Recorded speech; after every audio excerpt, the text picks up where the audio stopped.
Told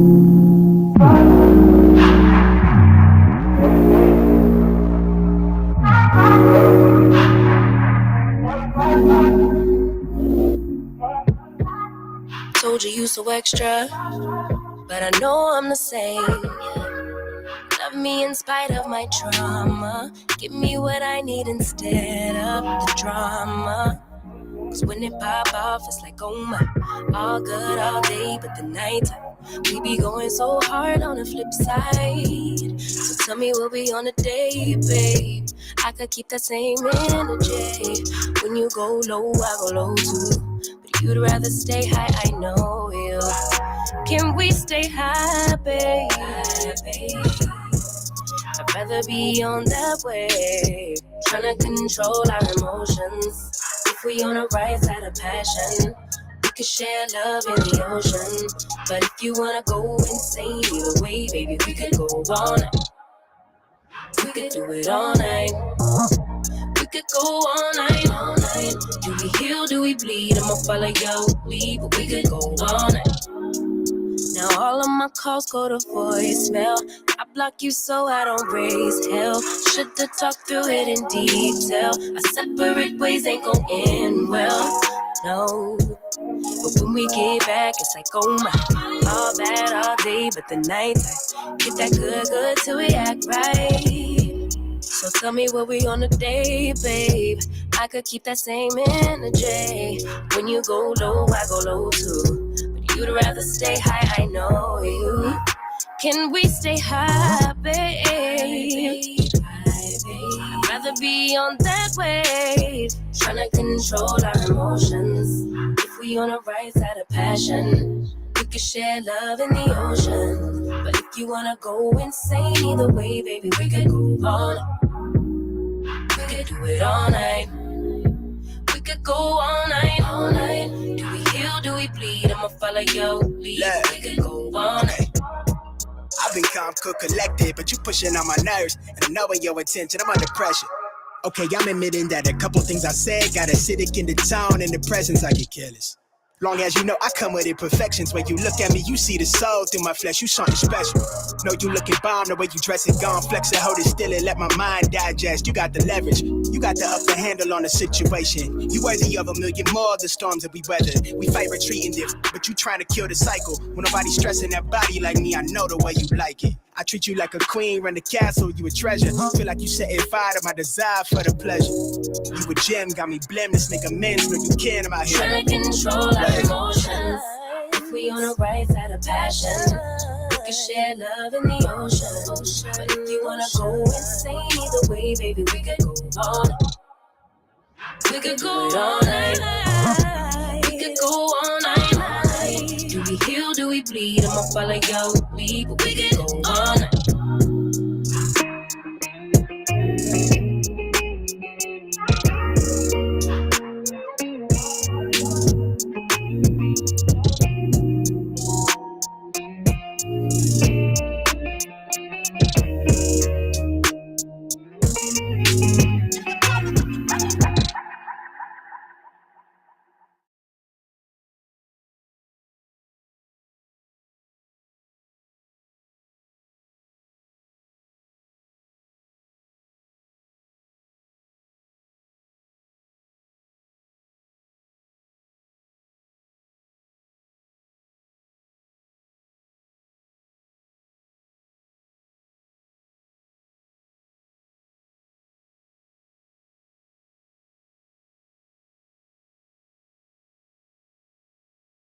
All right, good morning, everybody. Welcome back.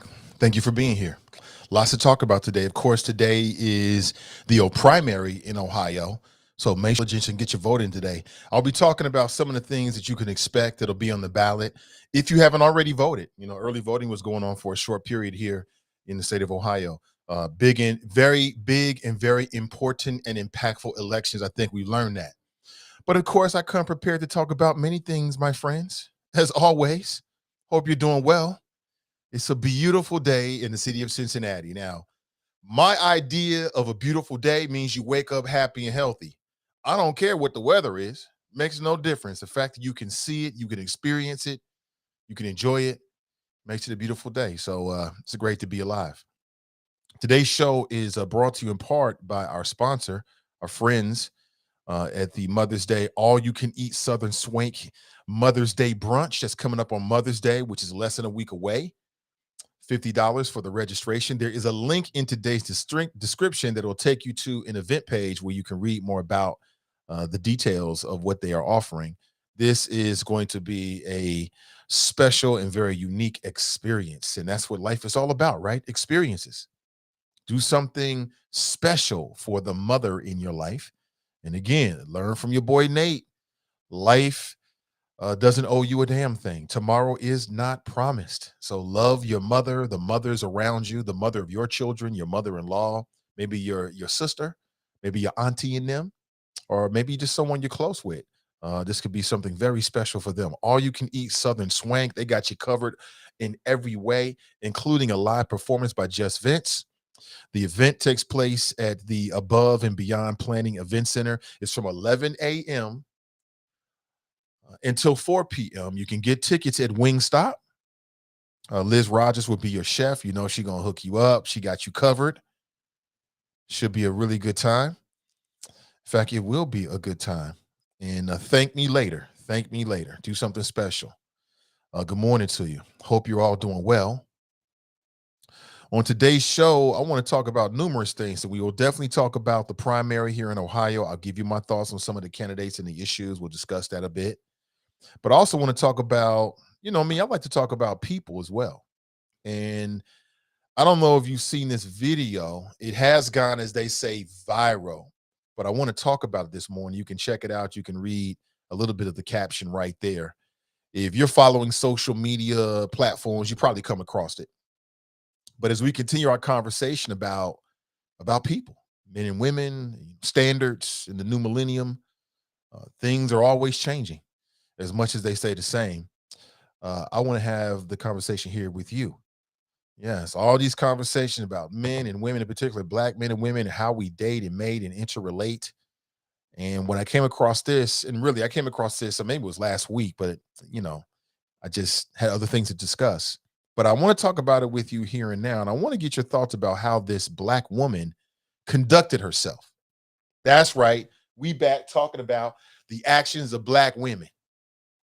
And to the women in my audience, let me say this up front. I'm just here for the conversation. You know what I'm saying? You already know I got love for you. I've been showing love for years and years. All right. But we need to get to the bottom of this. Something ain't right. Something ain't right. Worry about yourself, Uncle Ron. That is an inside joke that we've been telling since Medium Buddha was about, she might have been like 6. Worry about yourself, Uncle Ron. And you know how every family has their little things they do and things like that. Our family is no different. But let me tell you a quick little story and then we'll get into it because it interrelates with the title of today's show. So my daughter's 6 years old, 6 or 7 years old. I think she was 6, actually. She's 6 years old. So that means that was a long time ago, 10 years ago, right? And this is one of the first times that after she was born that my wife and I were like going out. I don't know where we were going. We were going to some kind of event. And so my Uncle Ron, that's his name, he actually came over to our home and was preparing to watch our daughter. And my daughter is still a candy freak. Kids will do anything for candy. They do anything for candy. My son, oh my gosh, he will bug you to death about some damn candy. Daddy, can I have some candy? Daddy, you say it. Daddy, you say it. Daddy, you say it. Daddy, can I have kids will drive you crazy for candy. They'll do anything for candy. Candy is sugar. It's a drug. We already know that. Candy is the gateway drug. And if you have children, you know what I'm talking about. It is the gateway drug. Them kids will do anything for it. And when they get it, they'll be dancing around. Remember Eddie Murphy? I got some ice cream. The reason why that's so funny and timeless and classic is because he perfectly captured the essence of a child. But anyway, so Uncle Ron comes to the house and we leave. It was one of the first times. And when you have a child, and you're leaving them for the first time, even with a family member, you're like, you don't want nothing to go wrong. It's not that you don't trust a family member, because you do, but you're just nervous, right? I don't remember where we were going. When we came back, my uncle told me the most hilarious story, because right after we left, my daughter, and I'm not sure, I think it was like right after Halloween, she had some Halloween candy. And we told her good, like, nah, you can't have no more of this. That's it. You know what I'm saying? And we told Uncle Ron the same thing, because my daughter was a candy freak. You know what I'm saying? She'd be sneaking candy, go in her room. She got her wrappers in her pillar case and wrappers here. And I'm like, girl, where are you getting this damn candy? And my uncle told us the most hilarious story, that shortly after we left, my daughter was trying to walk up to her bedroom with a bag of candy. My uncle stopped her, like, hey, didn't your parents tell you you had already had enough candy? And she told my daughter, my uncle, this is a grown man, a 6-year-old. She's like, worry about yourself, Uncle Ron. And walked up the stairs with her candy and shut the door in her room to devour her prey. Right? To this day, we still laugh about it. Worry about yourself. I only tell that story because that's part of today's topic. Worry about yourself. A female fitness coach embarrasses this brother, and all he was trying to do was just help her. Have you seen this video? You seen this? If not, I've got it for you. And in the video, which she posted on her Instagram, and you can see, you can find her right there. And yeah, I help promote her because I'm talking about her. No problem with that. Creatives help creatives. And so apparently she was doing some hip thrusts. I've never done that exercise, but apparently it's great for you. I don't know, your buttocks or something. You ever done that exercise before? That shit look dangerous to me. But you lay back and you do hip thrusts. So she's in the gym doing hip thrust, and this brother comes over with a mat and just tried to put the mat underneath her. I guess he was like, you know what? That's about to be uncomfortable for baby girl. Let me help her out. And she basically told him, like, look, I don't need your help. Take your mat, leave me alone. Da, da, da, da, da. And then she posted the video with a little bit of comment online, prompting a lot of people like ourselves, like myself, to share some comment with it. And I want to get your thoughts about, what are the standards? You know, I read the comments and people are like, you know what? Here's an example of the modern day independent woman. She don't need nobody. I don't need your help. Was the brother out of line? All he was trying to do was put a mat. He's like, baby girl, you might want to put a mat under those soft buttocks. You know what I'm saying? The ground is hard. And she didn't go off on him. You know, she didn't cuss him out or anything like that, but she definitely embarrassed him because she posted the video online. And I want to get your thoughts very quickly about whether you think she was right. Who's right and who's wrong in this situation? I want to get your thoughts. 513-873-7134. If at any point this morning you might want to give me a call, that's the number that you can use. I'll play the video for you in a second. Brother trying to be helpful. Black man can't be helpful for the black woman these days. He's trying to be helpful. Now, I will say I have been in the gym many times over the years, and I've seen brothers thirsting over women. Like a pack of crazed, hungry dogs. I'm like, man, y'all need to chill. She's trying to give her space. Let her live. Let her breathe. You need some help? You need some help? It's like, sit your ass down. Ease up, Rocky. Chill. So I definitely get it. I mean, there's an etiquette to things when you're in the world, and there's an etiquette to the gym. You know what I'm saying? There's an etiquette out there, especially when you're dealing with today's modern woman. But I'd like to know, ladies, if that were you, how would you take it? Because I know that the women in the chop shop are just cut from a different cloth. So I want to get your thoughts about it. So you in the gym, you doing your thing. I went to her Instagram and she's like a whole fitness coach, which is a big thing right now. Like fitness coaches are big. Like all you got to do is take your phone to the gym and there it is. You're a fitness coach these days. You know what I'm saying? Some are better than others. Some are more helpful than others. But when you go on IG, that is huge. Fit by this, body by this. I mean, I have never seen like the distribution of the type of accounts that are on Instagram. But I would have to say that the whole fitness thing is huge because it's a platform that's perfect for it. You know, short little videos, boom, it's perfect for that. Fit, body by, and then people use their first name or last name. You know, First name fitness, that is huge. It depends on what you actually follow on Instagram. It may or may not come up on your stream or not. It's huge. Black people, white people, young people, old people. I see tens of thousands of them. And again, I love it, man. I love the whole fit revolution that's going on. I love it. I love the fit revolution that's going on because it's about that healthy kick. So I went back and I checked it out, and she's a real coach. Like, she's been putting in time. She got a lot of videos up.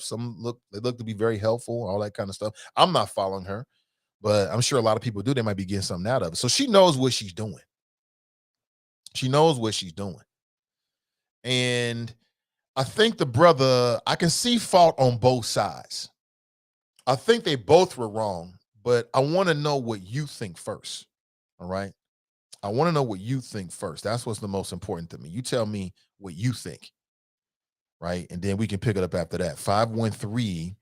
513-873-7134. Your president, drops president Joe Biden is coming to Cincinnati. He'll be here on Friday, as I understand it. I'll tell you why. There is a memo that was leaked, should I say, not linked, but leaked. And it's everywhere now. And this memo comes from Supreme Court justices. Huffington Post, SCOTUS shockwave, Roe leak bombshell, nightmare scenario. So in the early arguments on a Supreme Court case that deals with Roe v. Wade, that's a woman's right to choose, that's abortion rights. Some of the comments from some of the conservative justices has people a little bit worried, because people are interpreting it as that the heavily conservative Supreme Court might be looking at overturning Roe v. Wade. I know. I don't get it. I don't understand it. I don't understand why women can't make a choice for themselves. These gosh darn hypocrites talking about life, and babies. They don't believe you're anti-abortion, but you're pro-death penalty, which makes no sense whatsoever. If you are anti-abortion, but you're pro-death penalty, you are not consistent. Logically speaking, if you are someone who believes in life, then you believe in life or across the board. Some of these folks are anti-abortion, but they're also anti-social safety net. So they want you to have a child, but when you have a child, they want you to rush back to the job, leave your baby with strangers, and work for pennies. Some of these folks, man, they are anti-abortion, but then they're pro-war. They love to drop bombs on people around the globe. They love it. Make up your mind. This is not consistent. Doesn't make a lot of sense to me, but I want to tell you that's big news. That's big news within the last 24 hours. These revelations about the Supreme Court. So, for the people out there with fallopian tubes and you actually have the reproductive anatomy to actually carry a child, I feel for you. I don't get it. It's like a crusade, and they're not going to stop until they get what they want. And it could be closer than ever before. We'll have to wait and see. I mean, there's a reason why there is a majority of conservatives on the court. It ain't just by coincidence. They have a plan. Will that plan work? We'll have to wait and see. And then what'll be the impact? Like here in Ohio, we talked about it, Gene Schmidt and others, conservative Republican state of Ohio, they're already like getting out in advance of the ruling of this Supreme Court case. Like they're kind of forecasting that Roe v. Wade would be overturned. And they've got bills waiting in the state of Ohio to go ahead and like put the nail on the coffin on it. I don't understand it. It's logically speaking is the most ridiculous thing ever. People out here thinking you God. You are not God. God, if you really believe in God, that's God. God is omnipotent and all powerful. If he wants to stop abortion, he can do it. Obviously, he hasn't done that. So stay in your lane. Stay in your lane, little human being. But good morning to you. Let me say what's up to the choppers. Let me start inside the chop shop. The original Chop Shop on Spreaker. Sharp writes, good morning, Nate and the Choppers. Didn't get notification yesterday. Gosh darn it. Ray writes, good risings all. Chocolate Girl Wonder writes, good morning, Choppers. Good morning to you. Hold on one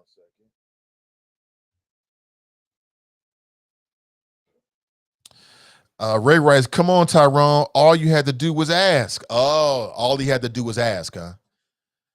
Yeah, I get it. I will get to it in a second. I'm really curious to hear what people think about that.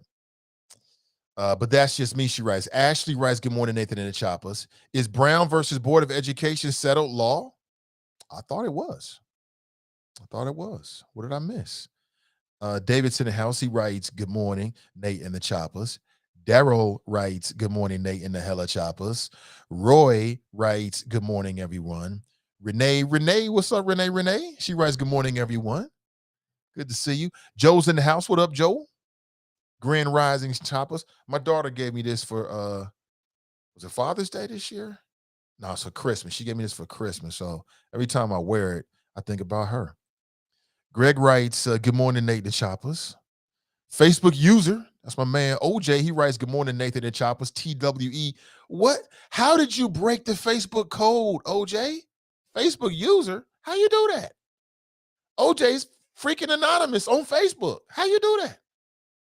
OJ got the code. Daryl writes, good morning, Nathan the Choppers. LaMonica writes, good morning, Chopper Style. Good morning to you. Kamara's in the house. What's up, sis? She writes, good morning, everyone. Good to see you. Kamara out here living her best life in the islands. I saw the images, having a great time. Tabitha writes, good morning. Jenny writes, good morning. Glenn's in the house. He writes, morning. Nate and Choppers. Thank you, Sam Alito. Just a motivation and more we need it. Okay. Happy Tuesday. It is a happy Tuesday. Sister Iris in the house. She writes, good morning, great people. Nakia writes, good morning. Anthony writes, morning, Chop Shoppers. Yeah, I got it right. Anthony's in the house. Good morning to you. Sister Iris writes, today is primary election day. Have you voted? I have not, but I'm going to vote today. The wife and I were just syncing up this morning. You definitely know we got to get it in. And I'll be talking about the primary this morning as well. Brenda writes, good morning. Tanika writes, good morning. Brent writes, good morning. Nate and the Choppers checking in from Dallas, Texas. Crystal Wheelwright writes, hello, good morning, everyone. Pat writes, good morning. TNT's in the house. Shelly Shell. What up, Shelly Shell? Brent writes, if Medium Buddha would have told me that as her uncle, she would have got that bag of candy snatched and at the very least embarrassed. Yeah, but you know, you tripping, Brent. Uncle Ron, I don't remember. I think he just chilled on it. He just chilled and he was like, I think he let her have it. Like it's the funniest thing ever. Something. Worry about yourself, Uncle Ron, 6 years old, talking to a 40-something, 50-something year old man. Worry about yourself, Uncle Ron. But if you know Medium Buddha, that's just her. That was her at 6. That was her at 3. That was her at 1. And that's most certainly her at 16. She was just different. Tell myself, worry about yourself. And walked up the stairs. Like, hold on. He's the adult. He's the adult, not you. Gosh darn kids these days. They just trying to take over. These kids these days just trying to take over. Thinking they can do whatever they want. Talk to a grown man like that. Like, we still crack up about that. It's still hilarious to us because number one is just some funny-ish that a kid would say to a grown person that's watching them. And then number two is so Kendall. That's her first name, Kendall. It's so Kendall. It's so her. Man, I don't know what G.O.D. did, but he blessed me when he gave me her. She is something else. Brent writes, chivalry is dead and women killed this. And women like this killed it. You know what, Brent? Ladies, is Brent right about this? So she's in the gym. She's working out. This brother Caesar tries to bring her a mat. What's wrong with that? What's wrong with that? Is he stepping out of bounds? Is he invading her space? Is there such a thing as space when you're in the gym? I can see fault I can see a problem that he made, and I can see a problem that she made. Or should I say, from my vantage point, I can see it. I can't say that they did something wrong per se because they grown first. They can do what grown first do. But I would like to know what you think about it. So, ladies, you're at the gym. You're getting your gym on. You stay in the gym. You're a gym rat, as they call it. You know how to use the equipment. You've been doing it for years. And, you're working on your hip thrust like this sister right here. And the brother comes over and tries to give you a cushion. He's worried about your buttocks. He's worried about, that hard ground. He's trying to look out for you because he does the exercise too. And he's just trying to help. He's just trying to help. That's all. He ain't trying to do nothing wrong.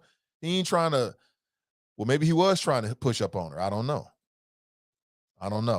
I will say this. I'll say it again. I have been in the gym before and I've seen dudes go way too far, hovering over a woman like they never seen a woman before. And I'm like, well, wait a minute. You know what I'm saying? Let her breathe.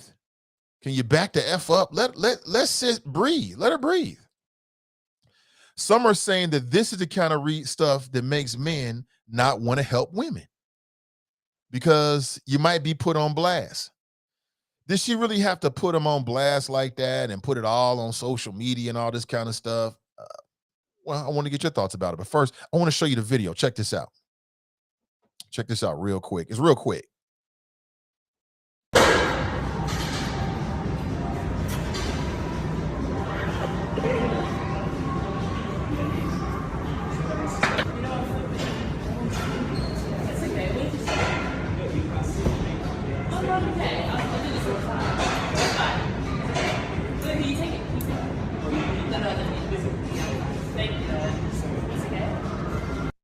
All right, so look, no harm, no foul. You know what I'm saying? He was in and out. He was trying to help baby girl out. What's wrong with that? Isn't that what a man's supposed to do? That's a man being a man. That's what a man's supposed to do. That's kind of like the gym equivalent of, I don't know, him opening the door for her. That's like the gym equivalent of like you're walking into an establishment, you see a sister right behind you, and what do you do as a man? You don't just walk in front of her. You stop, you open the door for her. You ain't got to talk to her. You just being a man. You're just being a man. That's called, let's say it, ladies, chivalry.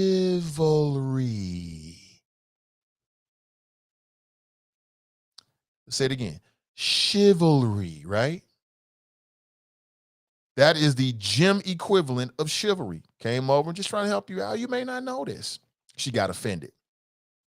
I remember one time, and I was at the gaming store up in Clifton, GameStop. I don't know what I was purchasing. Something to do with gaming or a t-shirt, something like that.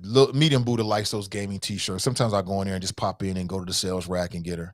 So I'm in there. There's a white female attendant that's helping me. And I was trying to explain something to her. And I didn't really understand whether they had what I was looking for. I remember that. I don't remember what it was. I don't know if I was looking for a headset or something like that. And this is the attendant. She says to me, "You don't have to explain that to me." And she caught me at a moment, and I had to snap back at her like, "Yes, I do. I'm the customer. I want you to understand." But she was on some old, you don't have to over-explain to me because you think I'm a woman and you're trying to explain the gaming industry. And it wasn't like that. I would have did the same thing with a man, but you got that new breed of female thought out there. I don't need no man. Don't tell me nothing. Wait a minute. You don't disrespect me. I know how to work out. And I'm wondering if she took it that way. The other thing is that she had a video that was going on. And so in today's world, when you in the gym, you never know. Somebody might be recording. You know what I'm saying? You might be in a shot. But what do you think? Brent says chivalry is dead. Kush writes, good morning, Nate, the Mighty Choppers. Good morning to you. Eb G's in the house. Okay, I like that red, Eb G. All right, I see you. Nat writes, I heard that brother was a known gym creep, LOL. There are some creeps in the gym. I've seen them. Can't wait for a sister to come in there with the little yoga pants on. They all over there. You need some help? I've never done that. You know, my attitude about that is unless I see that you're about to do something that might, like, let's say a weight's about to fall on your head or something like that, I might intercede in that. But I just assume that people know what they're doing. They know some help. They can ask for some help. I don't work here at the fucking gym. I'm trying to get my workout on.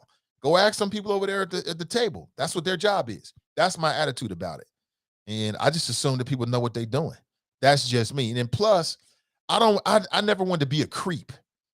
I'll hover around a woman like insects to, like bees to a flower, just hovering around, trying to figure out if you can get a chance to land. It's like, sit your ass down somewhere. Easy, easy, easy. Brent writes, she didn't embarrass the man, she embarrassed herself. I have no problem with the sister did. I have no problem with how she conducted herself, except for the fact that she posted the video online. You're a fitness coach. Why are you posting a video of this brother trying to help you? It's kind of like, oh, I got a moment here. Oh, yeah, this is going to give me some clicks and likes on Instagram. Let me post them and let them people know. I know what I'm doing. These men these days think that I don't know. I know. Every woman don't need help in the gym. It's like, it ain't that serious, sis. That's my only issue I had with her. Because when you go to the gym, you entitled to your space. He wouldn't do that with a man, would he? 9 times out of 10, he would not go. If a man was doing this, 9 times out of 10, if a man was doing this, he never would have went over there talking about something. You want to put a pillow underneath your bottom? You know, darn well, he never would have did this if this was a man. He never would have did it. Hey, brother, just protect your buttocks. Hey, sit on this pillow. He never would have did that. He did that because this was a woman. And he did it for 1 or 2 reasons. Number one, he was trying to holler at her. And women don't always want a nigga in their face. Women don't always want a nigga in their face. It's the truth. Sometimes and most times they just want to be left alone. They got shit going on. They don't want you in their face. They don't know you. They won't let you. Okay?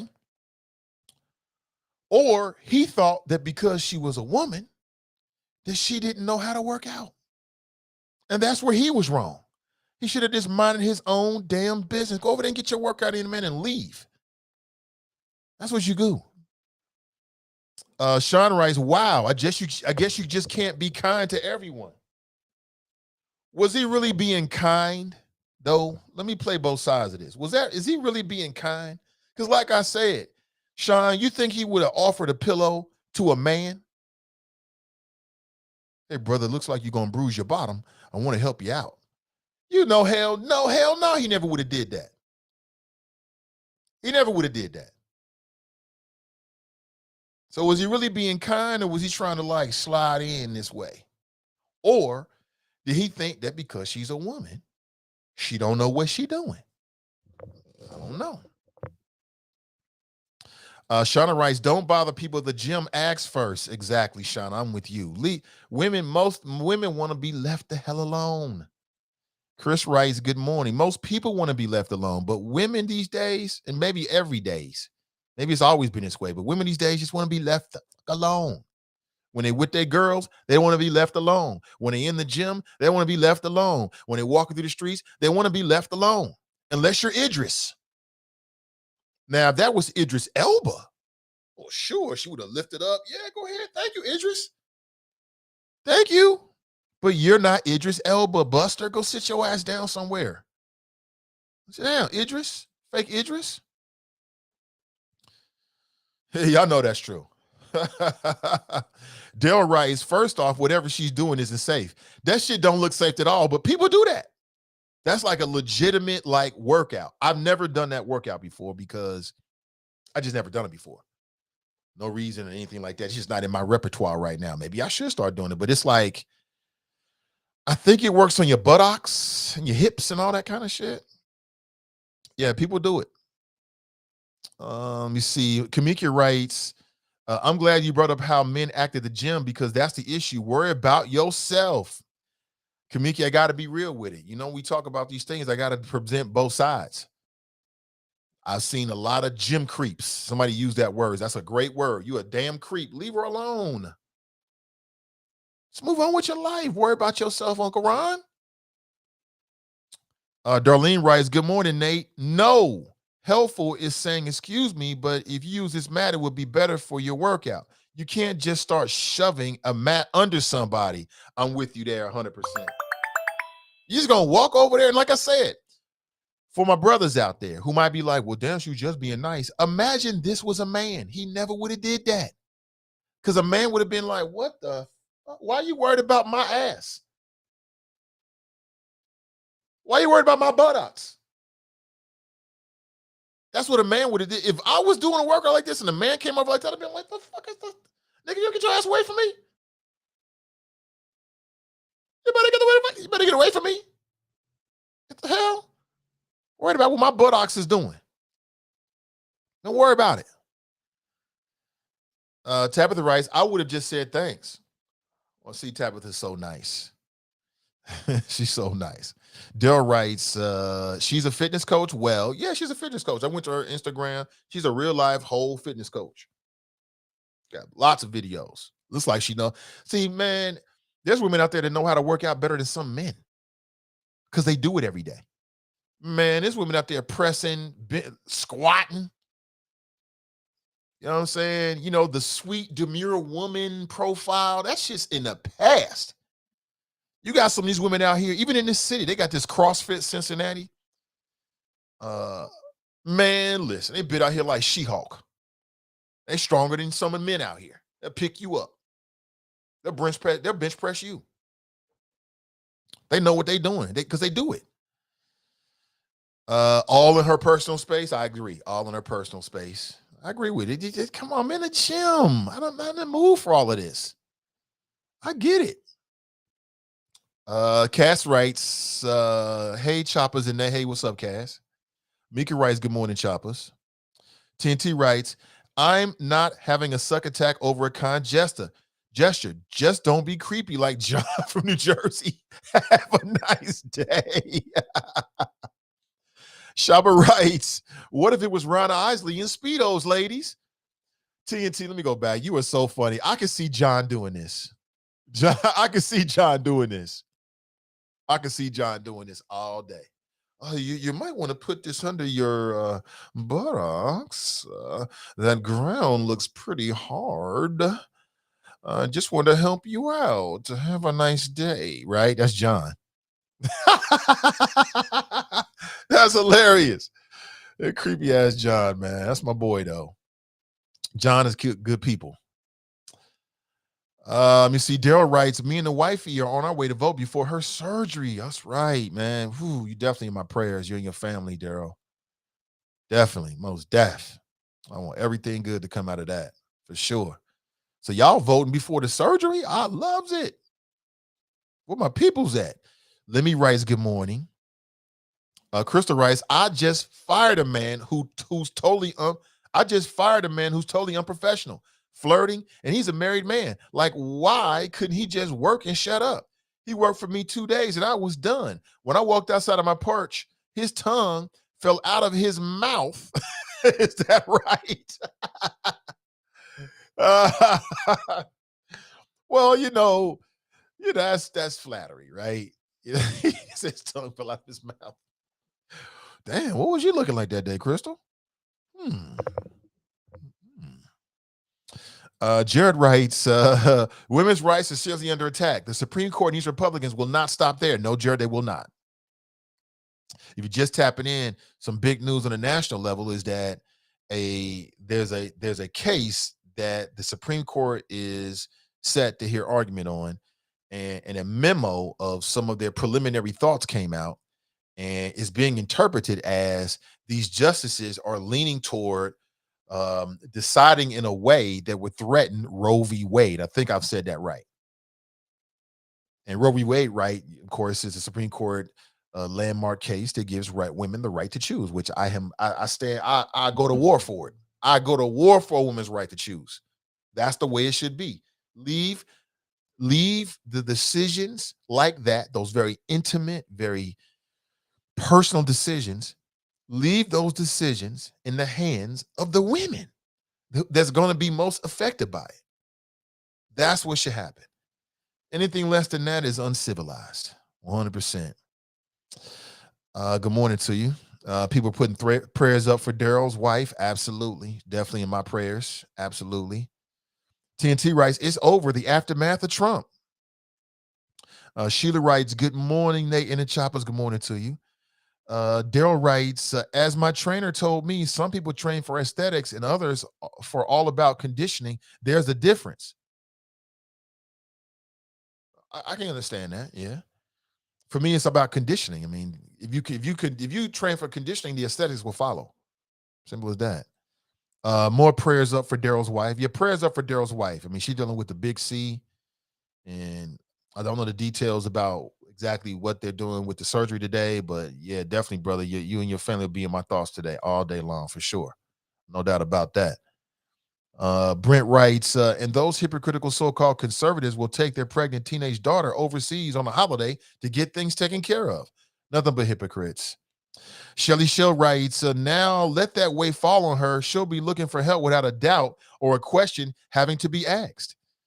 Well, sometimes you got to let the weight fall on people. I mean, she a grown person. That's part of being grown. Sometimes the weight fall on you. Being grown is the weight falls on you and you got to get it off and deal with the aftermath by yourself. That's the essence of being a grown person. So again, when I'm in the gym, I'm not even paying attention to nobody else. You know, I can get like that. I can get like that on goals, and I can get like that when I'm out. Tunnel vision. That's what I'm here to do. I got 45 minutes. Let me get this in, and I'm out. Let me get this in, and then I'm out. Hold on one second. I think I don't like something on the microphone here. Lane or something. I just don't like it. There it is. I took care of it. Yeah, there we go. That's how the mic should look. Good morning to you.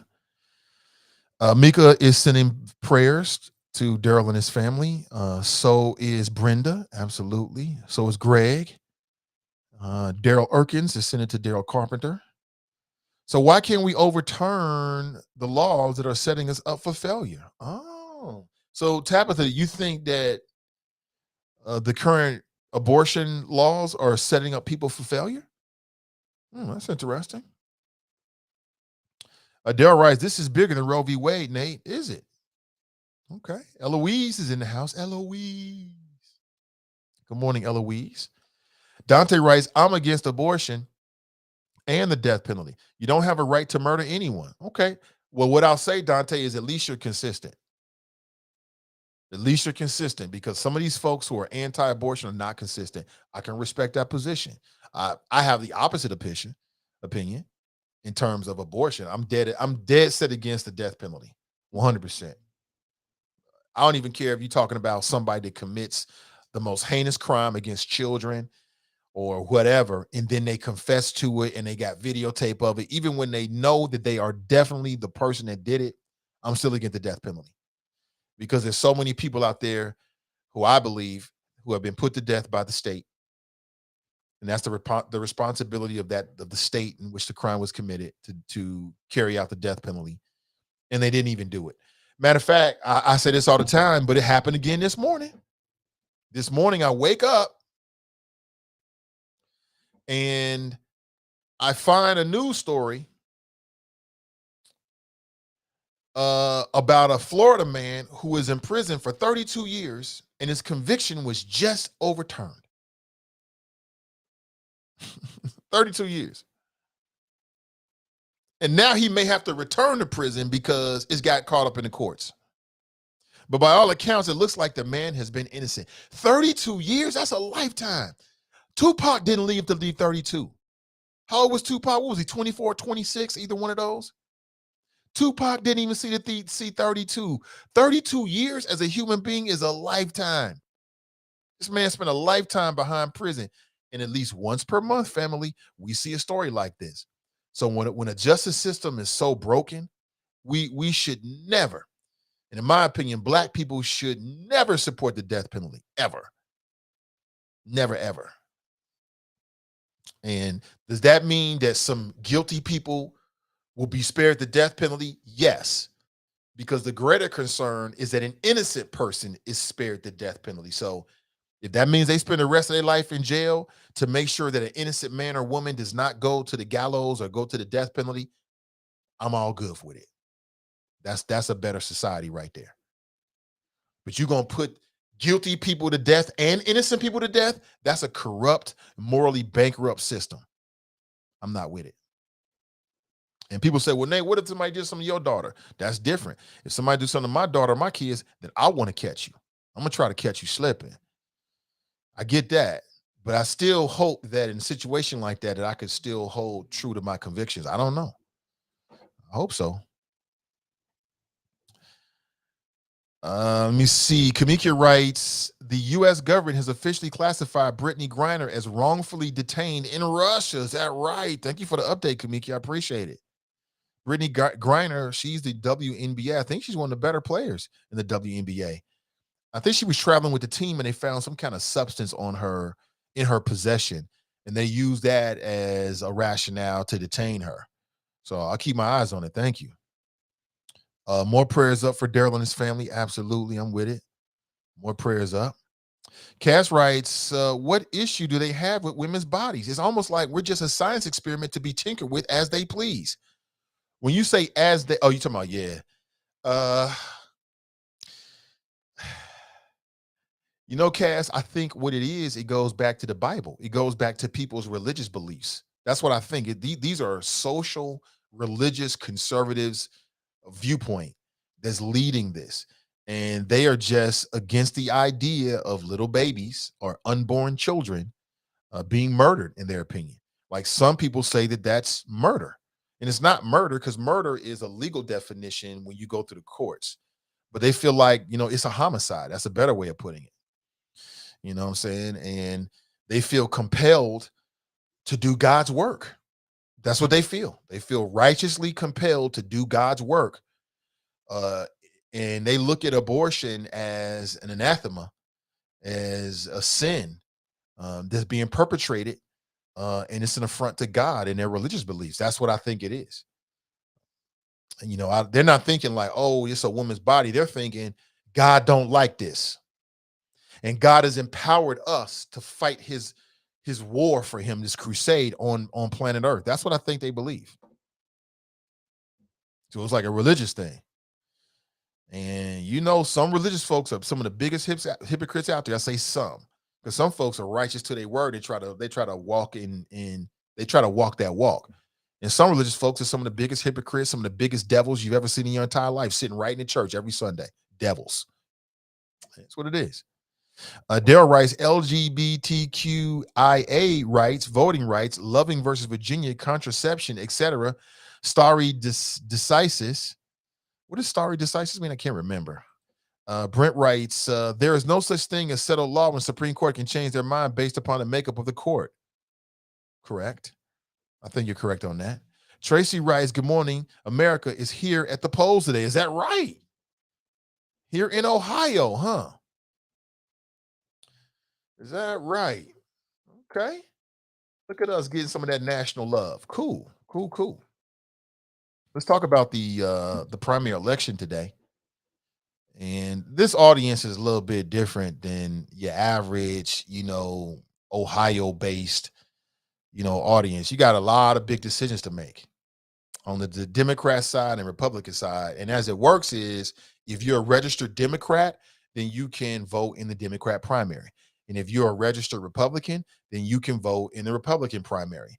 I believe if you're an independent, you can't vote in the primary. Is that correct, TNT, David? Please correct me if I'm wrong on that, but I believe that's how it works. I could be in error, and if I'm in error, please correct me.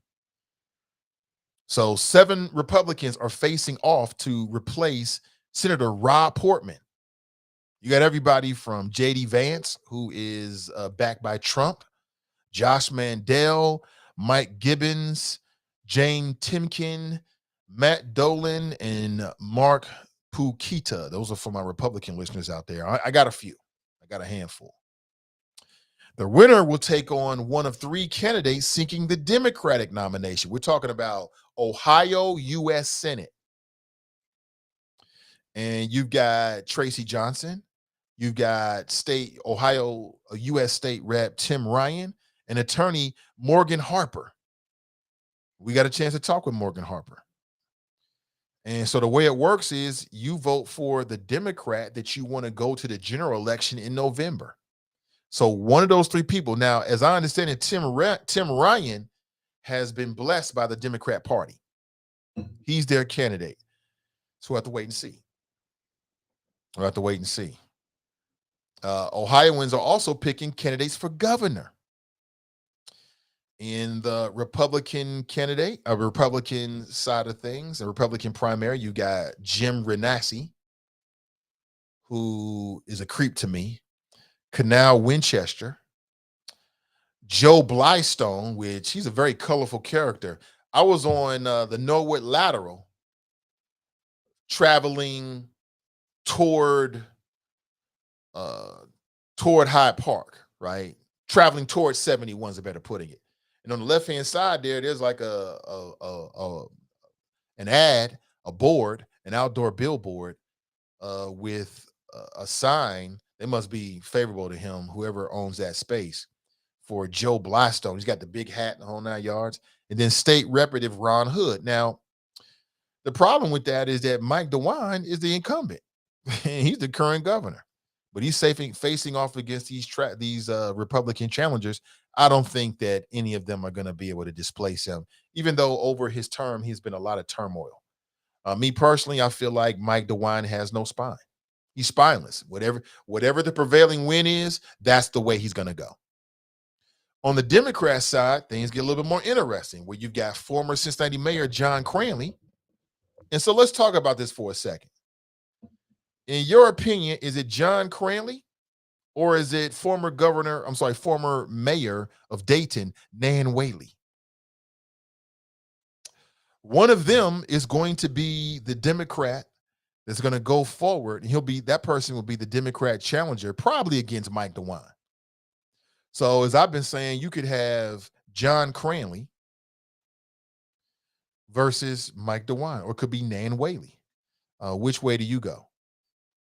I saw, and again, I got nothing but respect for KZ Smith. No, I'll say it again. That's my man right there, 100,000 times. Every time I got KZ's back. And I saw an op-ed piece that he wrote in support of John Cranley. And I read it. There were some very interesting things in there, some things that I have forgotten. But I still got issues with John Cranley in the way that he conducted himself as the mayor of Cincinnati. But we got a big decisions to do. Like realistically, let's say it comes down to John Cranley, and in any way, I'm not overlooking Nan Whaley at all.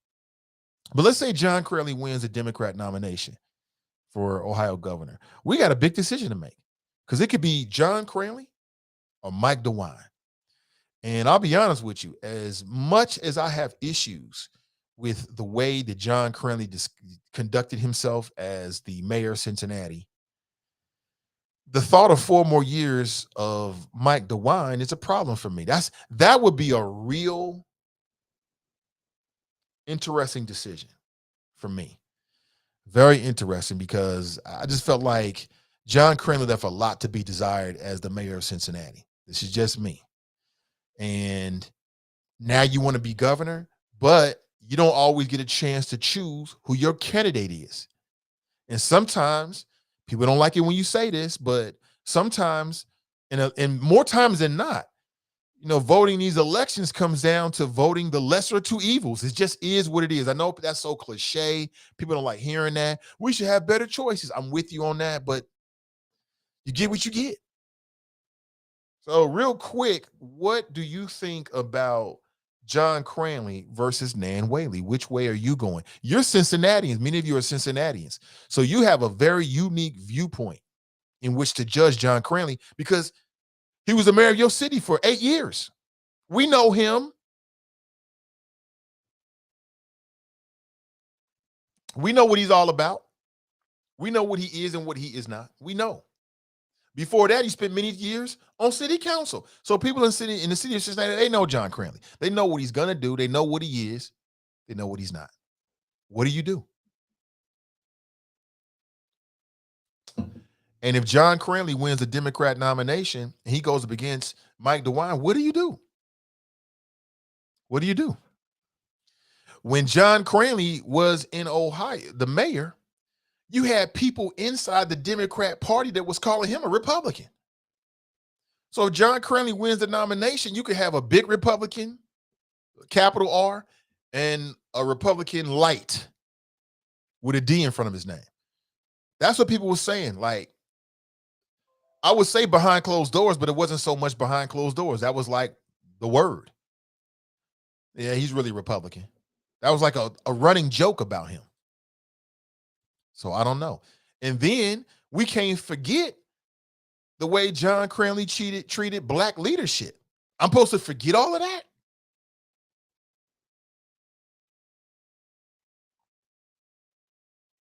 I'm supposed to forget all of that? That's hard for me to do. I just can't overlook that. But we shall see. What do you think? What do you think? 513-873-7134. What do you think? Let's go to the phones. Good morning. Welcome to the show. Good morning, Mr. Ivey. This is your West Side Connection, Drop Squad 52. How you doing, sir? I'm excellent, brother. Welcome. Hey, thanks for having me. Real quick, Nate. The issue during this today, the first day of the primaries kicking off in Ohio, it's going to be about turnout. And you know that's the major issue on the minds of all the Democrats across the country, starting today with the primaries in Ohio. It's going to be turnout. So I just want to throw something out there, Nate. The timing of this leak that happened in the Supreme Court, where this letter, this draft, is indicating that Roe v. Wade will be sent back to the states. Not what I've been hearing last night and this morning from some news outlets saying that Roe v. Wade will be overturned. And I appreciate you, Nate. That's why I messaged your show. You made sure when you described what was in this draft, you made sure to be clear that it wasn't that abortion is now illegal. That's not what it is. But of course, you have some of the willing accomplices in the mainstream media for the Democrat Party. MSNBC had the big chyron on the bottom of the screen last night that abortion is now illegal, or according to this draft, that's what the 6-3 conservative court is going to do in June or July. So I appreciate you, Nate, coming out with the facts that this draft, the timing of the leak, and the fact that the court has a leaker. This story, again, it's the timing, Nate, because the Democrats are shaking in their boots about the pending outcome in the 2022 midterms. And of course, everybody's going to be waiting to see what the turnout is going to be in Ohio. So that's all I got, Nate, really. Because, can I ask something? Again, yes, sir.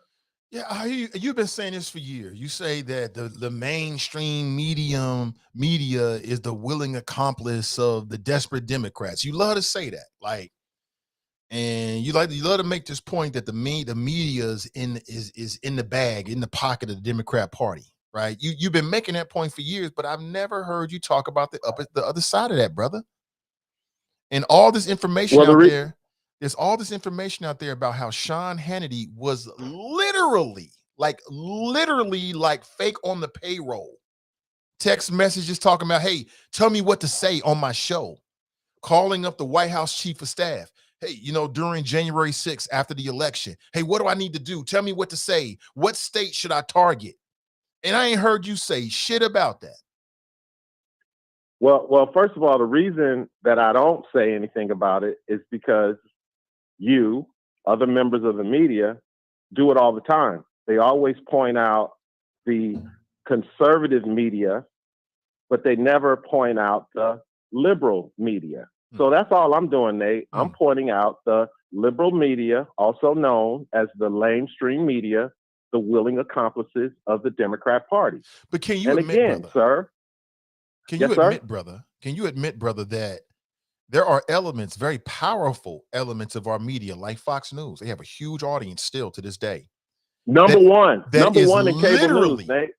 And Sean Hannity is number one in his time slot. Been there for years. He's got millions of weekly viewers and listeners, radio and television. Number one in history, Nate. The longest running show in history. Yes, and he is 100% a willing accomplice of the Republican Party, even when these folks are trying to like violate the Constitution and help overturn, the election. Can you admit that? I just told you, Nate. I mean, why are we going through this again? I already told you the reason why I do what I do. Mm-hmm. I just want to make sure, because there's no balance media, to it though, brother. That's all. The right-wing media.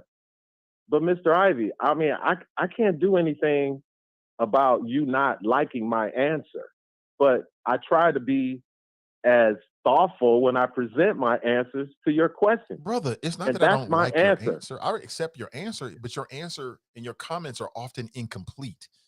It comes across as if that the media is in the pocket of the Democrats, but then you don't tell the other side of the story. I mean, I thought that was huge.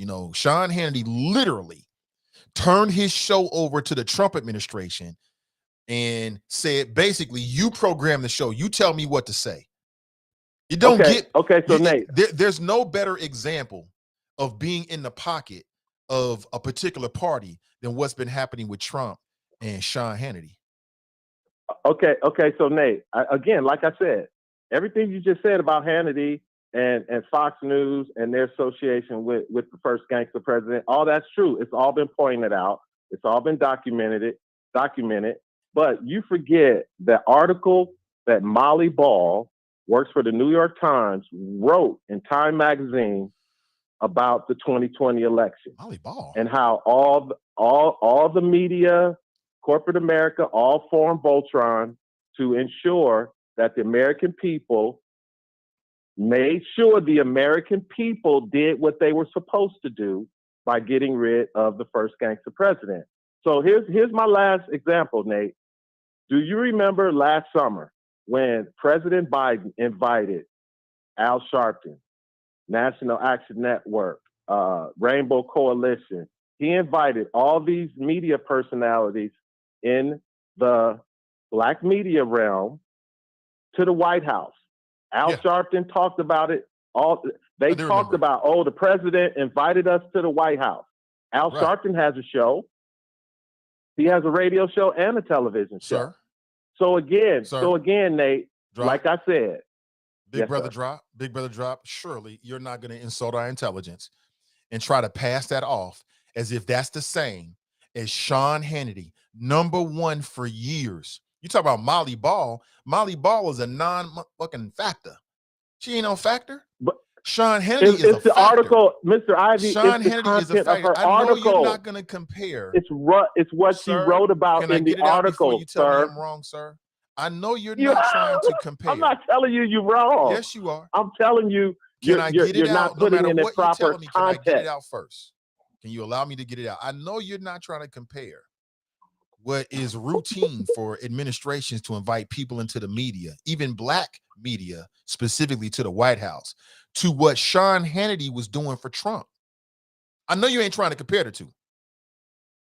It's the same thing. It's not the same thing at all, sir.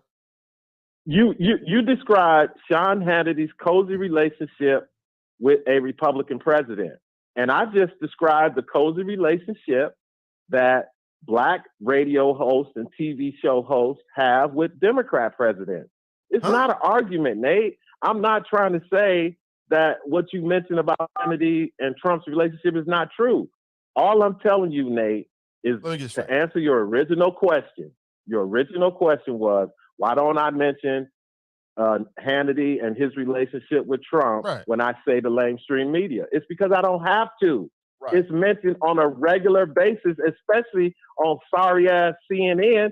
They can't help but mention Fox News in every single show they have. Right. So again, Nate, I'm just one man. I'm one voice.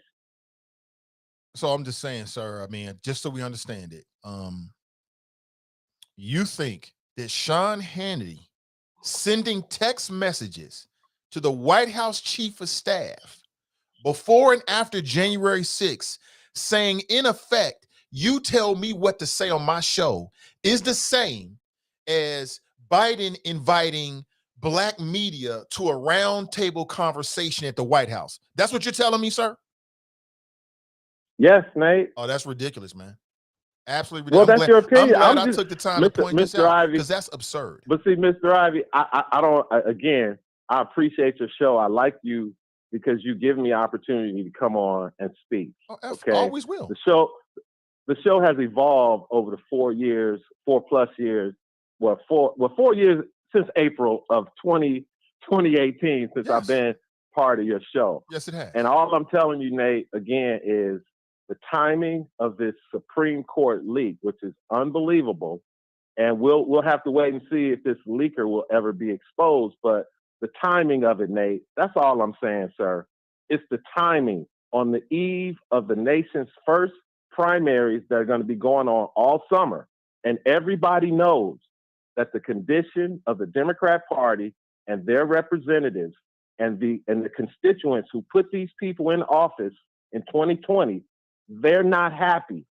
And the Democrats need to do something to increase turnout, because if they don't, 63 seats that happened in 2010 is going to be minuscule to the possibilities that could happen this November for the Democrat Party. So I appreciate you taking my call, Mr. Ivey. And wait a minute, did you hear that sound? That sound of a gate is opening. So I guess the overseers will be coming out, the crew, you know, the overseer senior and overseer junior from Atlanta. So I'm going to hang up. I'm going to sit back and enjoy the rest of your show. But everybody, if you're registered in whatever party, try to go out and vote, you know, starting today in Ohio, across the country, because when you vote, you exercise your rights as an American to hold your political appointees or your political candidates accountable. Thank you, Mr. Ivey. Drop Squad 52, dropping science to anyone who wants to catch it. Peace out. I love it when he says dropping science. That's hilarious. That's my boy Drop right there. That's Big Brother Drop. So Mark Meadows was the chief of staff at the time.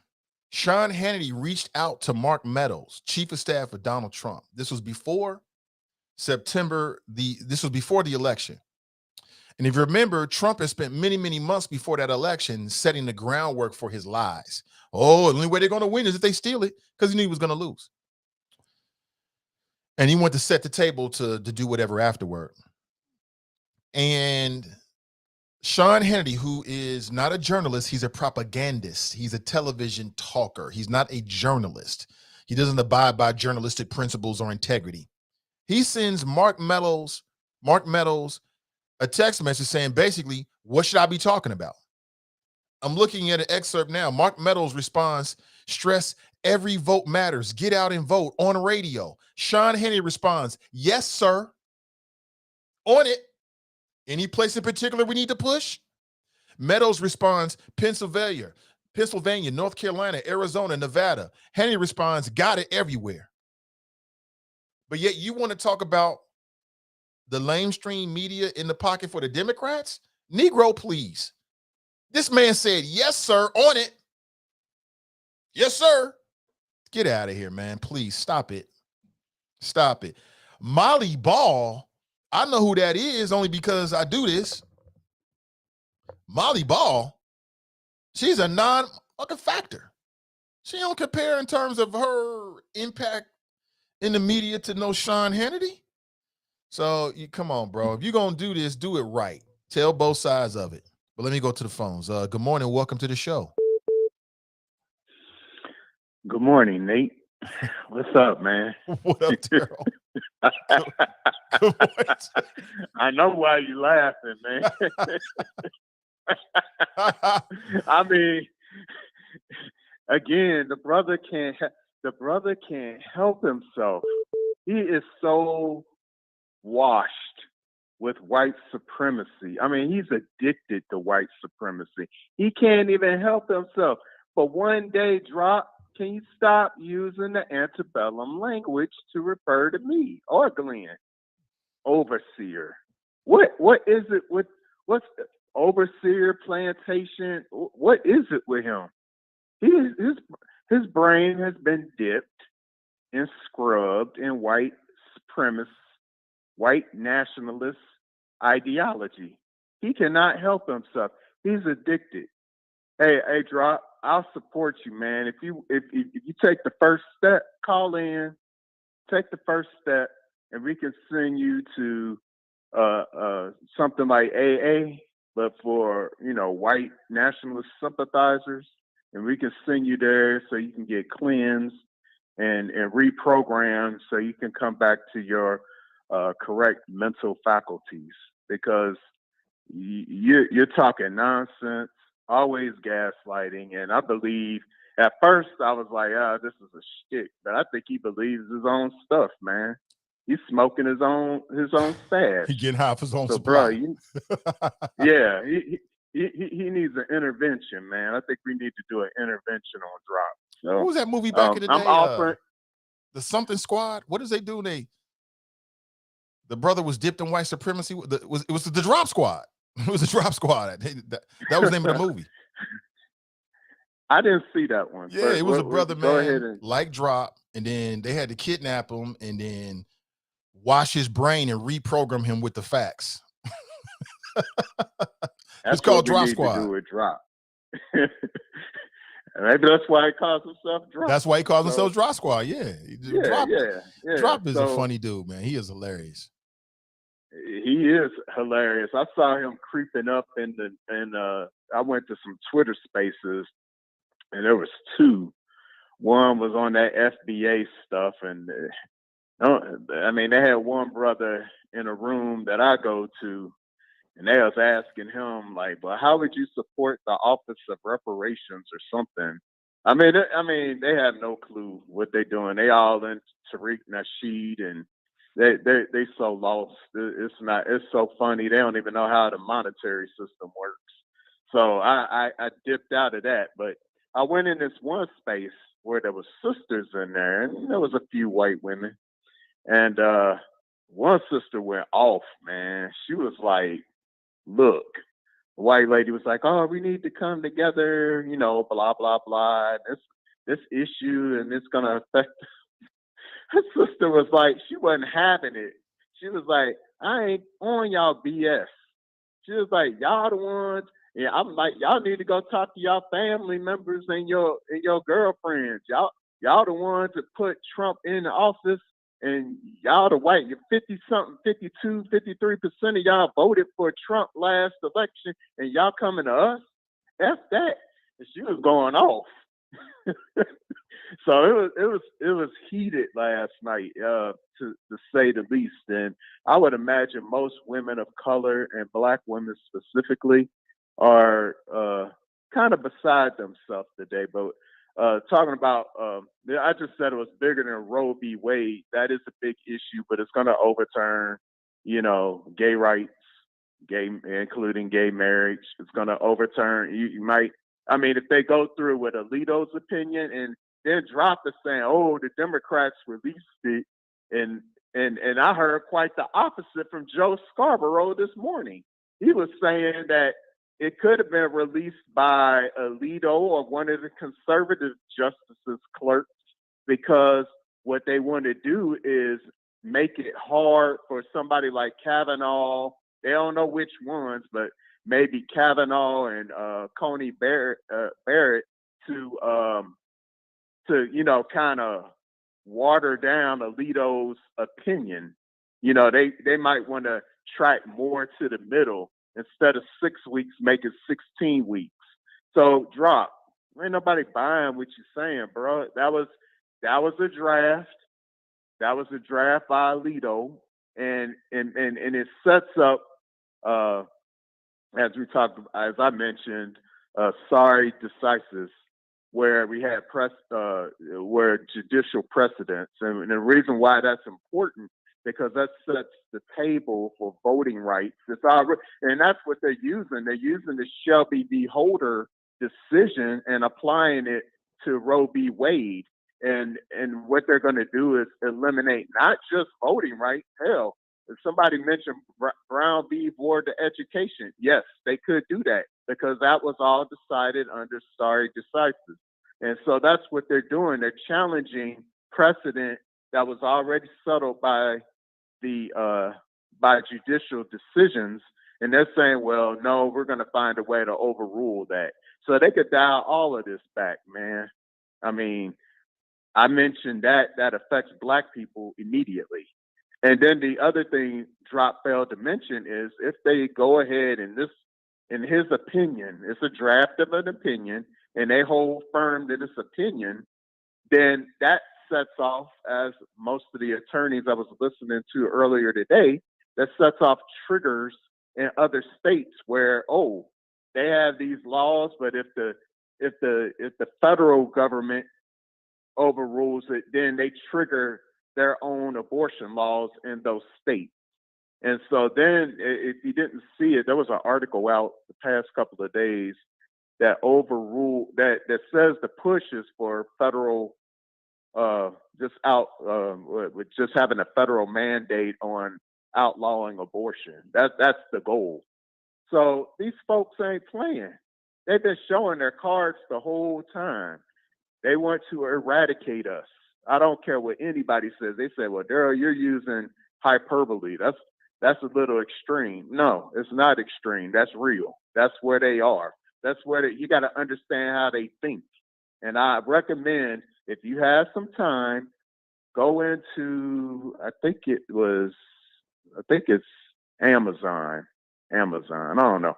But go watch, if you never saw this series, go in and watch the Man of High Castle. Go in and watch that series, because that gives you an insight into how white supremacy works from the inside. I know it's based on the book, but the series was very insightful into giving you how the mechanisms of that work. And that's the bottom line is, man, the premise I got out of it was, if it came down to I'm for America and whiteness, white people will choose their whiteness over America.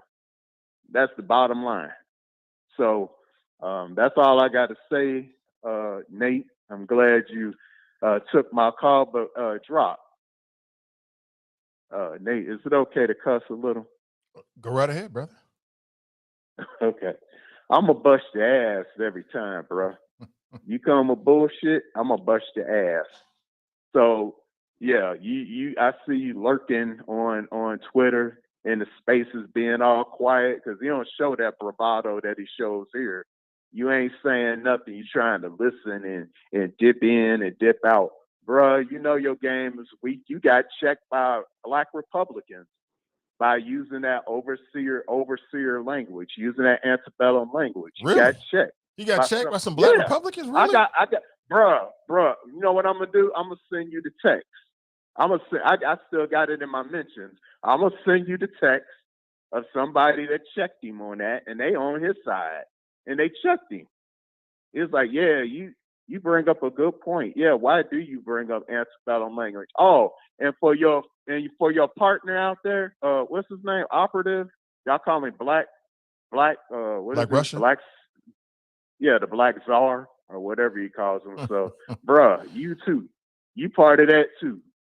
And then, don't let me forget this, but the Kung Fu Wolf bitch, when you come for me when I send for you. Otherwise, stay in your damn cave. Peace out, Nate. Appreciate the call. Oh boy, you stirring up shit right there. You gonna stir the pot with everybody. Oh boy. We'll have to wait and see what happens. He said the Black Czar, the Kung Fu Wolf. Did he say B? Oh my God, that's not good. That's not good. Ah, boy. Here we go. Here we go. Good morning. Welcome to the show. Morning, Nate. How you doing, sir? I'm doing well. Can you hear me okay? I can hear you. What's up? Yeah. What's up, man? This is Reggie Dollars. What up, Reggie? So here's the thing. Couple of things that's interesting is that you have a president that had no idea that stop and frisk was ruled unconstitutional. I remember that, like it was yesterday when they were debating, and this guy was like, yeah, it's a great law. It's beautiful. Even I knew that it was ruled unconstitutional. And the facts are that actually crime went up once they enacted this. And the interaction between the police and the neighborhood grew even wider because people were not happy. And then when he doubled down on it after a couple of days later, that right there shows you the type of person that he is. And individuals like Drop and whoever else that think, hey, yeah, these guys are on our side. Why don't we get off the plantation? You're fooled if you don't think that these white men and whoever, they will stick together if when push comes to shove. I'm going to give you a couple of examples. Why don't we hear about Diamond and Silk anymore? They basically have said the same exact thing as Sean Hannity. The exact thing. But guess what? Fox News used them to, they used them when they needed them, and then they discarded them, right? There's no difference from the rhetoric and craziness that Diamond and Silk was saying that Hannity and these other guys that they talk. But the only thing is they were like, you know what, these black folks are expendable. I'd ask Drop and all these other people is why is it that you have one black male senator in any position of power within that group? You have no black females, right? So it's just craziness. And the other thing is gives people a little bit of context and history. And this is definitely when I knew. So I'm a pharmaceutical rep, and I've been a rep for about 16 years. And it is a heavily GOP industry, heavily, right? So I go into a couple of different offices, and I'm not going to say where, but the one office in particular, it was an Asian physician who's married to a white physician, and she just felt that she could kind of say whatever. So the first time I go in there, she says to me, well, what is it that the party does for you? And she didn't even know what I voted or whatever. And I look at her, I go, what do you mean? She goes, well, why do you guys just blindly give your, allegiance to the Democrat? And I was like, well, first off, you don't know what party I am. I said, but let's be honest with you. I said, it's the lesser of two evils, right? I mean, we both know ideally that who really cares about us is, neither, but it's what party or what person is going to do more for us. And the second time I went in there, this was probably about 6 months later, and I finally had to check her. And she stops me and she goes, I wish you people would get off of government assistance. And I looked at her and I go, well, what do you mean, you people? I go, what are we talking? Black, Hispanic, what are we talking? And I look at her and I said, you know what? I go, this clearly, said, just like this, Nate. I said, Doc, you know what? Clearly you're book smart because you went to med school. I said, but other than that, I said, you don't know anything. And I said, I got news for you. I said, you do realize there's more white people on government assistance than there are blacks and Latinos, right? She goes, no, that's not true. Now, I'm not just in her, that's not true. I go, yeah, it is true. I go, you might want to check your facts. And the reason is because there's more white individuals in the country right now. And the minute I said that, she shut up. And I said, that is your perception and other people's perception, and it's bullshit. I said, there's more white people on these government assistance programs than there are black and Hispanic. And that includes Medicare and Medicaid. So I said, that's the problem that we have. And last but not least, and I'll let you go, is I saw this coming. We knew this was coming. And when you can have a Supreme Court judge whose wife is texting Trump and his crew, stop the steal, right? And this guy is supposed to be impartial, and yet he voted to not allow that information to be given, then I knew this is where it's headed. And we already know. And for these morons like the Drop, Trump's been a Democrat his whole life or ran for a Democrat. And then all of a sudden, the last, 8 years, now all of a sudden he's a Republican. So miss me with all that shit.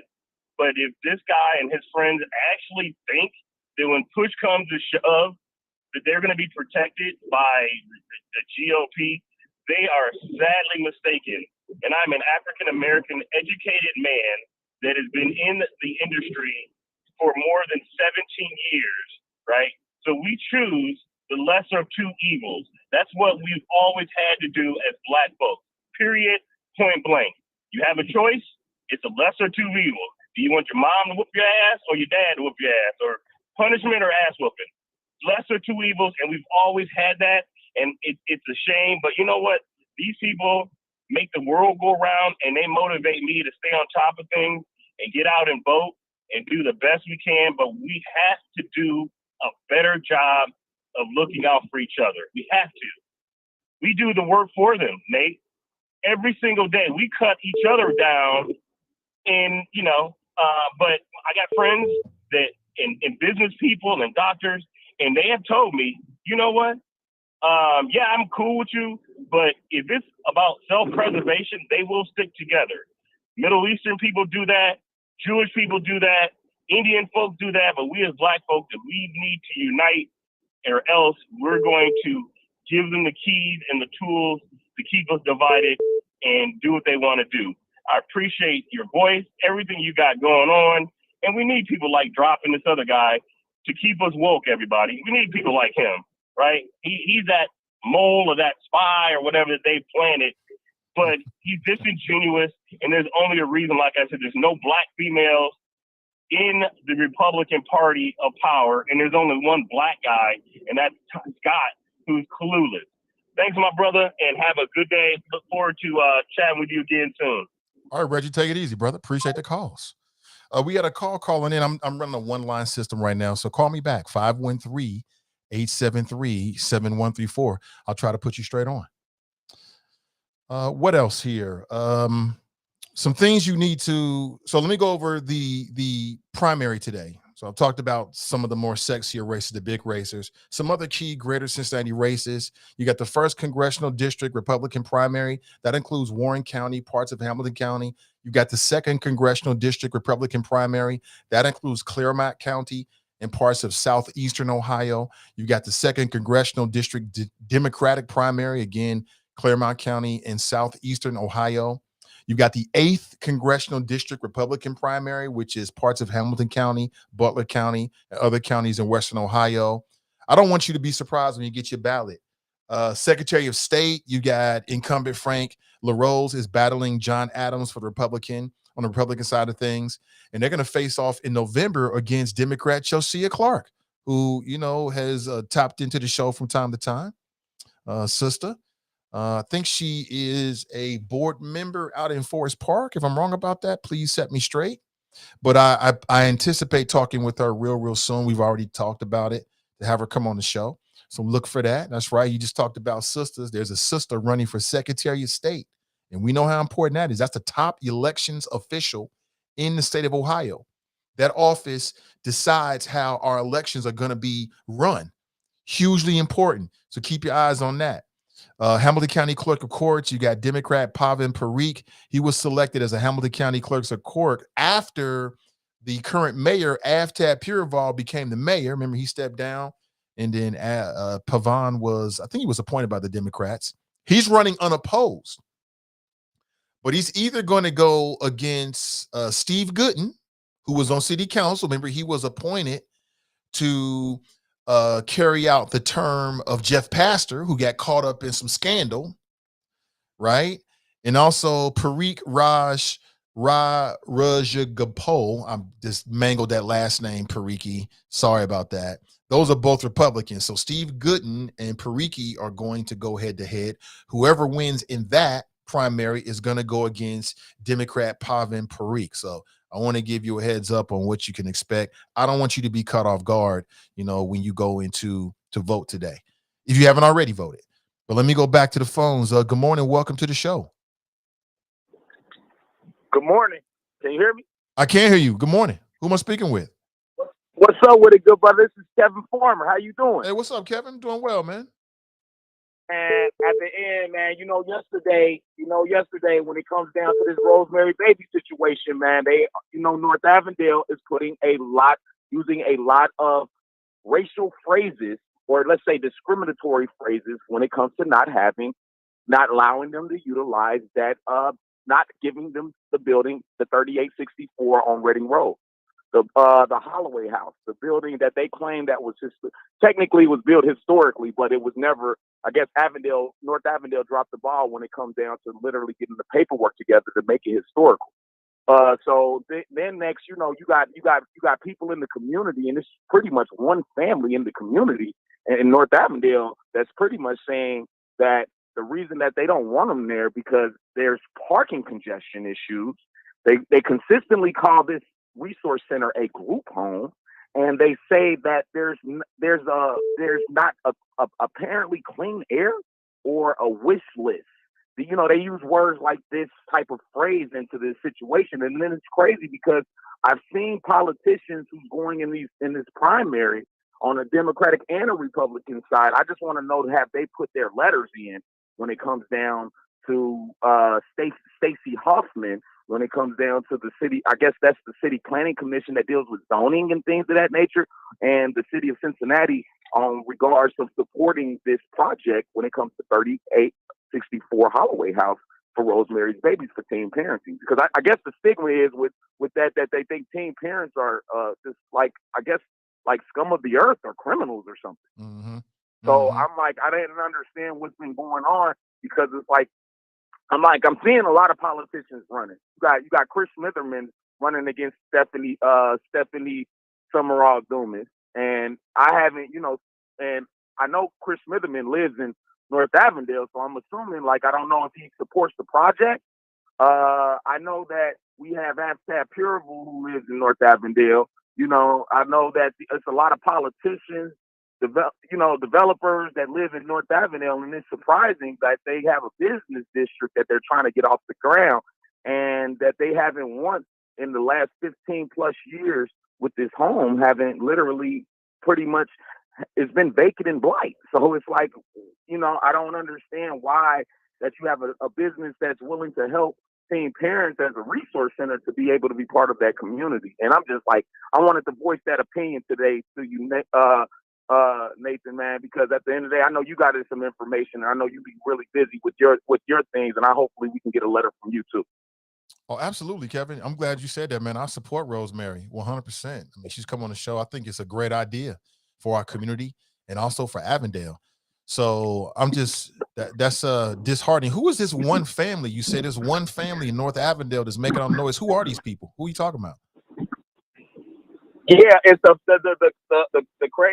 family is called it's a family, but it's really the North Avondale Neighborhood Association Cincinnati. It's called it's like it's the North Avondale Neighborhood Association of Cincinnati is like a committee that pretty much they use apparently it's a group or a committee of individuals that literally are part of little discussions when it comes to projects within the community. They're saying that they actually they're saying that they're disappointed at the Port Authority and the city of Cincinnati in regards to this project because they felt like the city of Cincinnati and the Port Authority just gave Rosemary Babies, the organization, the property without vetting anybody. And the crazy thing, how they vetted Rosemary Baby, people don't understand this. In future, with these developers and things of that nature, especially black folks who's coming with these development projects, Rosemary Babies is about to be the number one standard on how you're going to have to deal with the Port Authority and the city of Cincinnati to be able to start being able to acquire some of this property, and then acquire or being able to go through this strenuous vetting process when it comes to being able to do some type of development, especially as nonprofits. If you're a black nonprofit, I just see that right now that the North Avondale community has always and they separated themselves from Avondale. Avondale is a 45229 zip code, but it's so strange that you have a Paddock Hills, a North Avondale, and an Avondale. So it's just, and the next now, when it comes down to serving teen parents, you have a high stake of teen parents in Avondale, period. So it's just, and the crazy thing is that the family I guess her name is Moore Wolf. She lives on Lennox. Her family's been there for 50 years, so you know that's been since Jim Crow. So 50 years you've been saying that. So she's used to that redlining, being able to pull them old school racist tactics in her family. It's just a shame, man. And it's just what I'm seeing now, what I heard yesterday in the Zoom meeting. They're using code words and phrases to be able to stem off racism and the next, or what we call discrimination, because apparently the Port Authority protected them because Port Authority told them not to do a survey because they was going to do a survey and to do a survey to find out how many people in the neighborhood really wanted the Rosemary's Babies to be there. But if lawyers, you can't get it. You're setting yourself up for discrimination, housing discrimination, and people don't like to talk about it. And when it comes down to housing discrimination, but it does play a major toll, and people don't understand if it's assisted living or any type of assisted living, if you call it a group home or whatnot, it's not going to depreciate any property value in your state. And I don't know why do white people, who I guess because they feel that they can't benefit this because it's a non-profit business instead of a for-profit business, that they can't fathom the reality, because what can we benefit this off? Well, how can we benefit? No, you can come help. You can put in your volunteer, your wisdom in the community, your aid. You know, it's like it's too many people in North Avondale with money that can't be able to do this. And I just wanted to voice that to you, Nathan, man, because you have a powerful voice. You and Lincoln Ware is the most powerful speakers in the city of Cincinnati when it comes down to this podcast.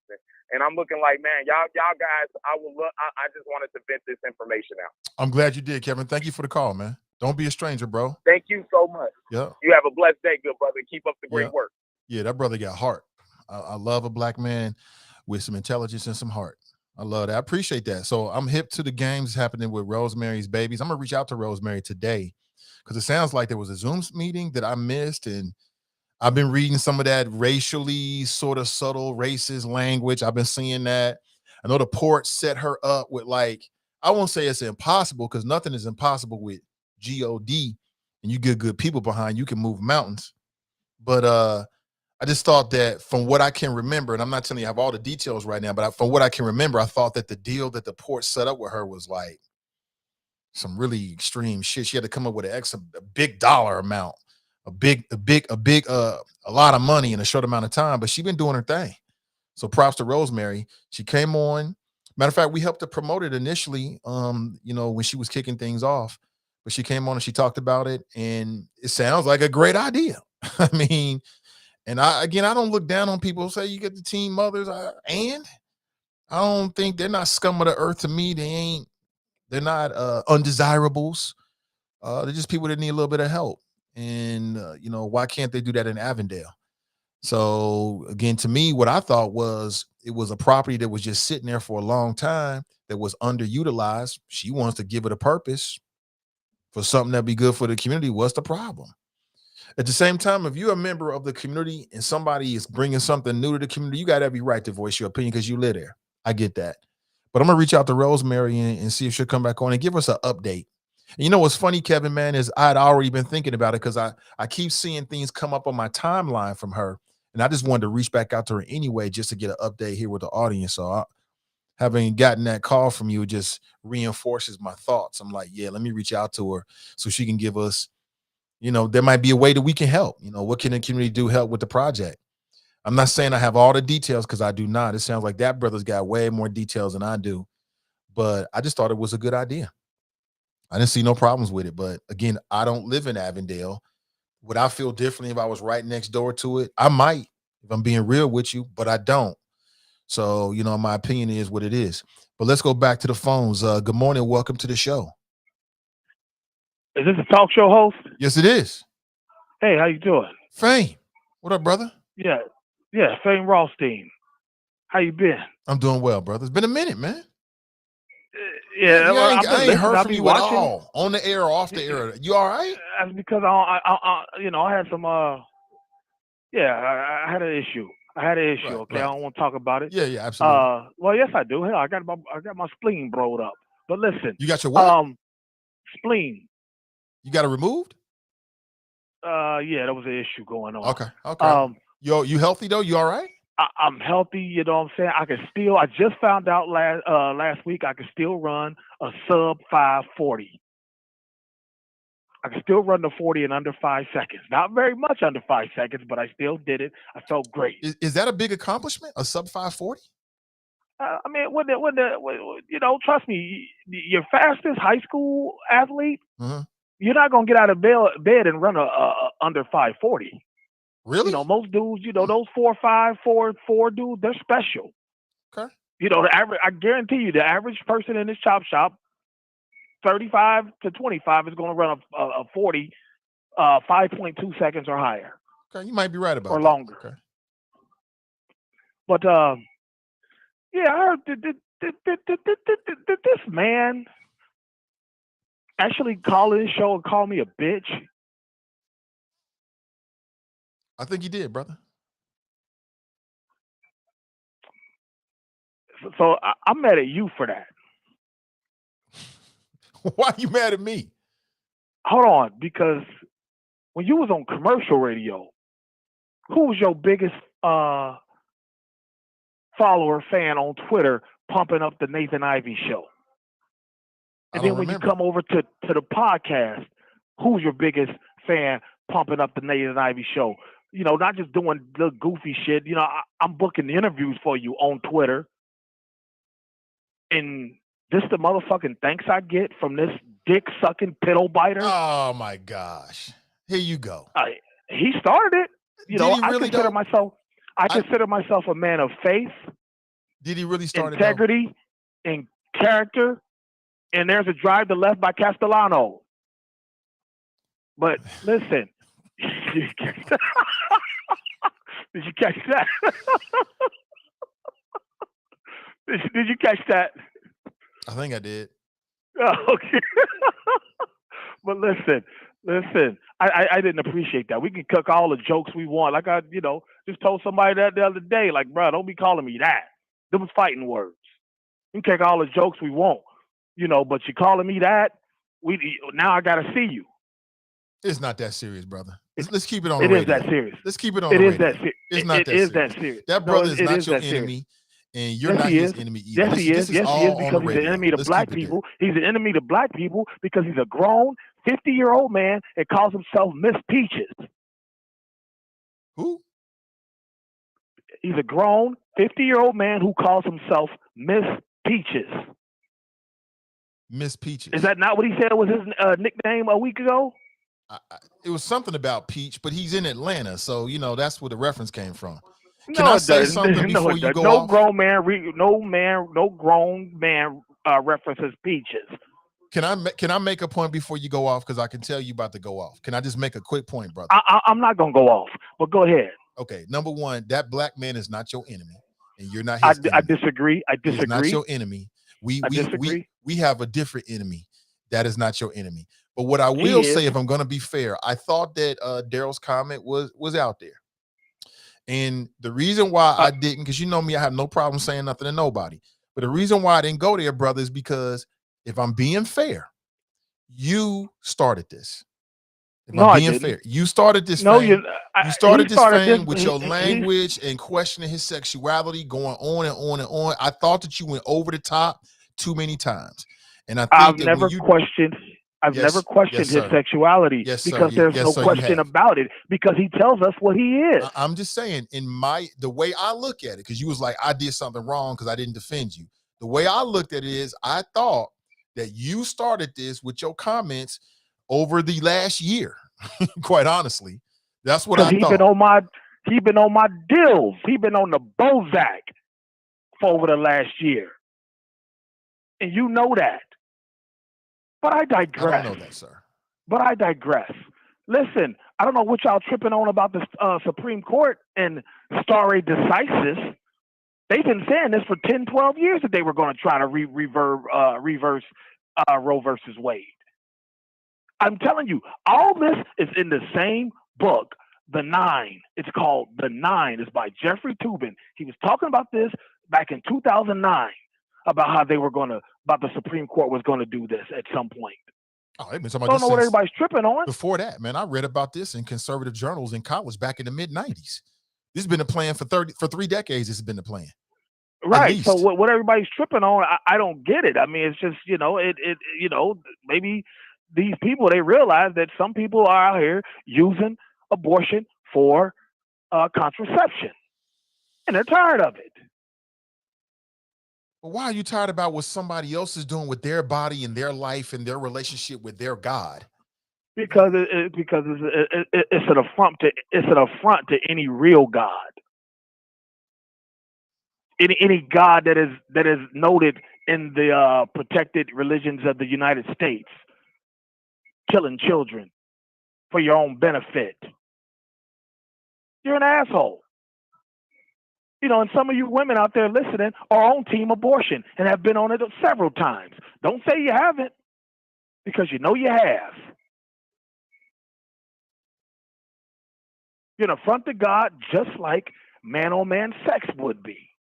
It's all circular. But how is that anybody's business other than the individuals that's committing these actions?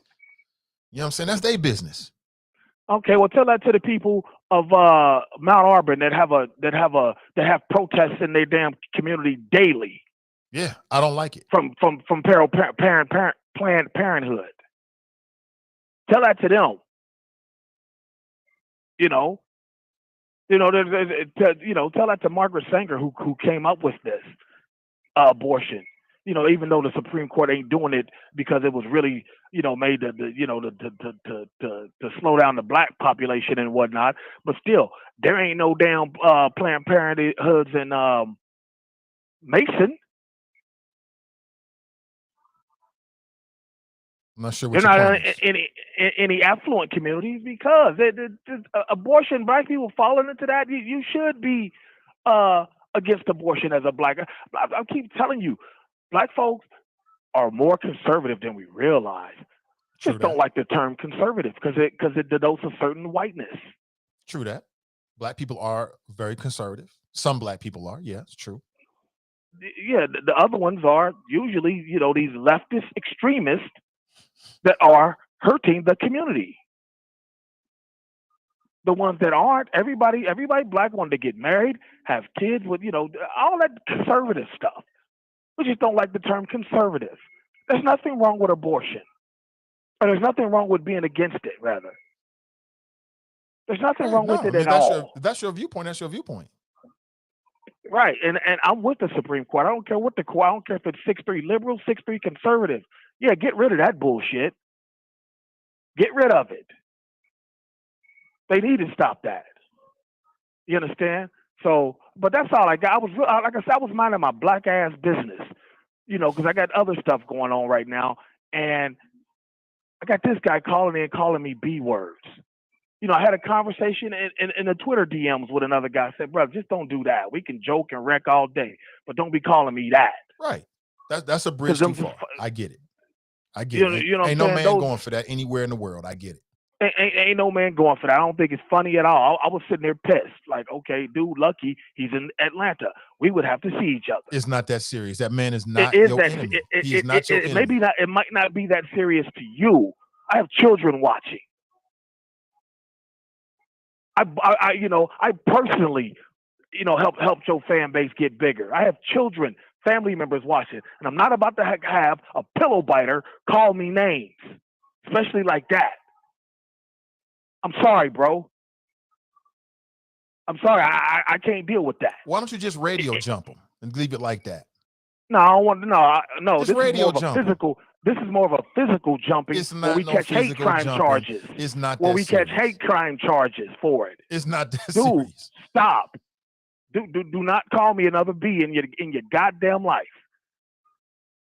You want to wake up and suck dick all day, that's on you.